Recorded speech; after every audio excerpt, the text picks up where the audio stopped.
There's a beaver in my pond. She's still hanging out here. Still a young juvenile beaver. Posted up. Look at that one. Mother Nature's camouflage. Who loves me unconditionally. Blood doesn't realize that I'm feeding him. No, garbanzo beans. All right, everybody. I'm driving to pick up a baby Bardow that fell out of the nest from the windstorm we got last night. But the priority is going to be to get him back in the nest if possible. If we can't do that, then we're going to just go ahead and feed him until he's fledged. Right off the bat, we found the nest in a hollowed out tree in the middle of the property. I was a bit concerned about the neighbor's dog that just hangs out on their property all the time. Yeah, that dog must have just missed him. That's funny. Mother Nature's camouflage. Hey, little fella. And this is a precious little baby Bardow that must have fallen out of the nest during that windstorm. And thankfully, the neighbor had a big ladder, so we were able to get this guy right back up with his sibling. But look how beautiful this baby Bardow is. So obviously the goal was going to be to get this guy back up in his nest because his mom will take better care of him than I can. But like I said, the goal was always to get him back in the nest, and he's only been out since this morning, so it's not too bad. This is such a low nest. Normally they're like way up in the trees, super high, hard to find. Hopefully they don't fall and die. But as a PSA to all you guys, if you do find a little owl or a hawk that falls out of the nest, the best thing you can do is put it back up in the nest like we're doing right here. But all right, everybody, here he is. There's two of them in here. And this is their little nest. It's not the most sheltered from the rain, but the mom is still in the area and she's still hanging out here. So these little guys should be fine in here. Look how stupid these boys look, but they have the best view of all of Waco. Oh yeah, dude. All right, there it is. Successful return to the nest. It's a good thing his neighbor had this ladder. Well, that was fun. Would it have been cool to get him back to the house and take care of him? Yes. But it's way better for that little fella to be in there and get taken care of by the mom. The landowner went ahead and set up a camera on his porch, and if it falls back down, we'll just take him into the rehab. And over the next few weeks, he gave me updates. This is the mother. She kept returning and feeding them, and eventually they grew up and flew away. And here's one of the little guys in the tree. But all right, everybody, look at this little fella just standing here posted up. I got all these minnows from the gas station. One of them is still in this bag. I poured them out at the bottom. I'm gonna go ahead and pour these out here in the wetland filter. Garbanzo beans, I'm sure, is gonna go crazy over these. This little guy's tweaking out because he's looking for his mom right now. Come on, buddy. Here you go, Garbanzo bean. Oh, he already caught one. Look at that. Wow, Garbanzo bean. Enrichment. I'll go ahead and put these last few in here so these big boys can eat them. Oh, it looks like that gar already got one. Look at that, you guys. The gar's swimming around with one in his mouth. But I really want to establish a healthy population of minnows in here so that all of these guys can hunt. But first I need to clean out the wetland filter. Oh, garbanzo beans. Ah!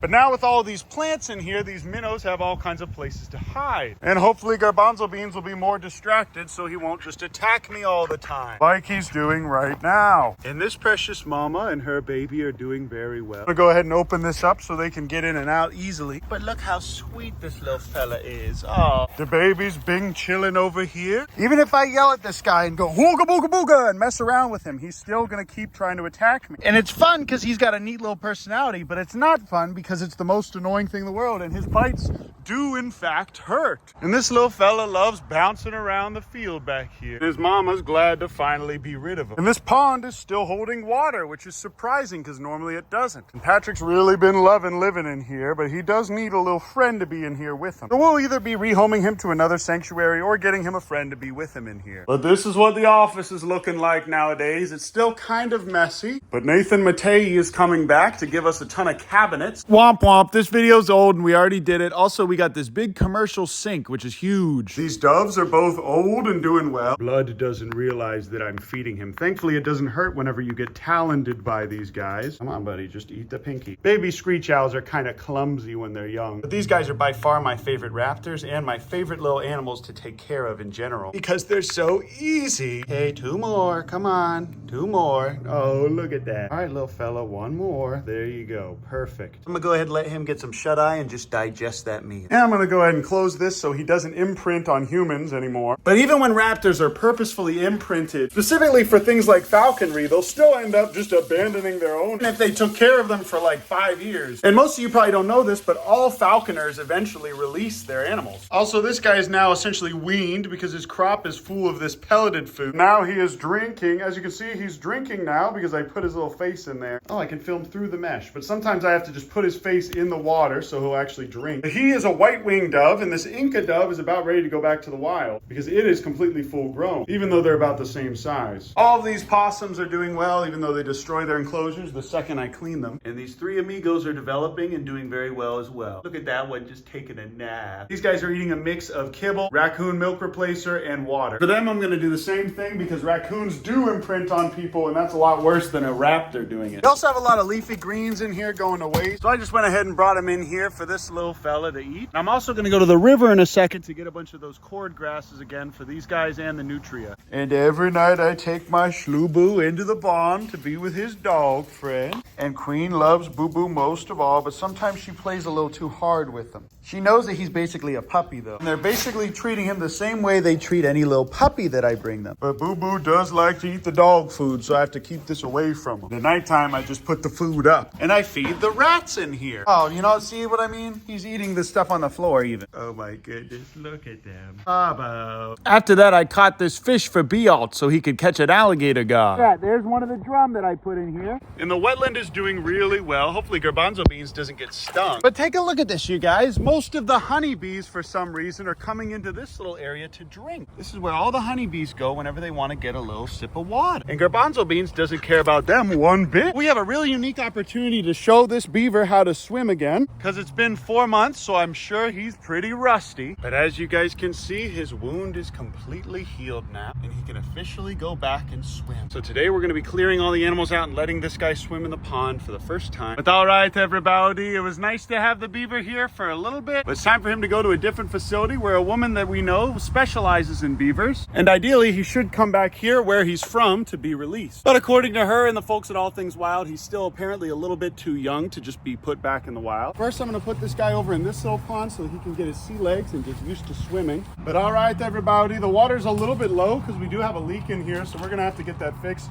But this will be this beaver's first time swimming in any kind of water that is deeper than 6 inches. But I'm letting him swim around in here first instead of that other pond, A, so that he can get the little poo-poos off him, and B, so that he can get comfortable swimming before we put him in some deeper water. The reason why I didn't have him in here the whole time is because we have some treated wood in here that if left alone, he'd probably start to chew on. And we don't need this precious little baby getting sick from chewing on treated wood. I don't know if you guys remember this, but he also used to have a pretty bad limp, and that's healed up pretty well so far. Oh, and he's already starting to eat. Obviously, I want the plants to be healthy here, but this little guy can eat whatever he wants because he deserves it. There's a beaver in my pond. It looks like he's really interested in the waterfall. And don't forget to like this video for one free skibbity slicer. But when Fish and Garrett came out and helped me plant all of this vegetation, a lot of it didn't take. So now it's all just food for this little fella. But look how precious this little fella is. But if you guys are new or if you don't remember, this is a beaver that came in with an arrow in his neck, so we took it to All Things Wild for an x-ray, and they went ahead and treated him for the next 2 to 3 months every day. Obviously, he's a lot more used to people now because for the last 2 to 3 months, this little guy has been getting his bandages changed out on a daily basis. And he also couldn't get the back of his neck wet. And because Garbanzo Beans is clearly domestic, we don't want him interacting with this little beaver. Oh, he just kind of disappeared for a second. Who would have thought that one day we'd have a pond that's nice enough to accommodate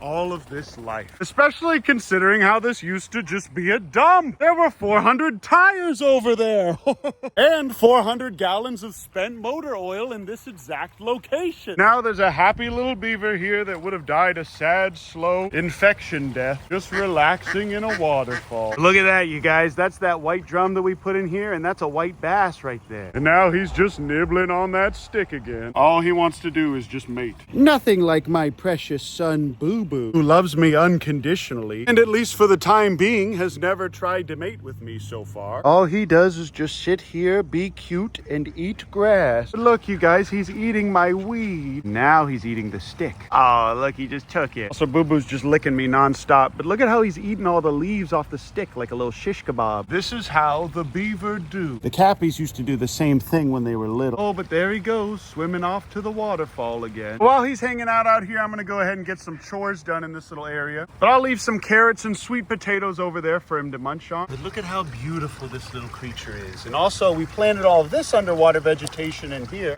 and it all seems to be doing pretty well. Wow, look at that, you guys. Also, normally this water is a lot more clear, but what's the point of having a nice pond like this if you can't use it to help rehabilitate an injured beaver? They sure do love their sweet potato. But thank you to Greg Whitstock, the pond guy, and Aquascape for doing this. You guys did an amazing job with this pond, and we're putting it to good use. So thank you guys very much. There's a happy little beaver eating sticks in my pond. Even Boo Boo's kind of annoying though, because he likes to eat my hair sometimes. But you can see he's pruning himself right now with his little castor oil. You see how he's grabbing it from that little gland down there and putting it all over his body? And I can smell that oil all over my hands from holding him earlier. But look at this little fella just covering himself with that oil. But look at those big scars on his tail, you guys. That's from other beavers in the wild. I'm gonna go ahead and put this guy in his restricted mobility enclosure until we can bring him to the other rehab. We're gonna bring him there on Sunday. But look how sweet and friendly he is now. He could just eat right in front of me. Look at that though, you guys. Look at this beautiful, beautiful animal. And he is still a young juvenile beaver. And even though he trusts us enough to eat in front of us, he's still gonna be able to go back to the wild. And he needs to be around other beavers. So I'm gonna go ahead and put him back in this enclosure. And on Sunday, we're gonna take him to, I forget the name of the rescue. Furry Frenzy Rescue. They're an amazing facility that's specialized for beaver rehabilitation. They also do deer, and they also are a huge dog rescue. So if you guys are looking to adopt a dog, please check them out. And that's where he's gonna be with his new litter mate. And we obviously wanna keep him separated from the domestics because this is a wildlife rehabilitation center. It's not some kind of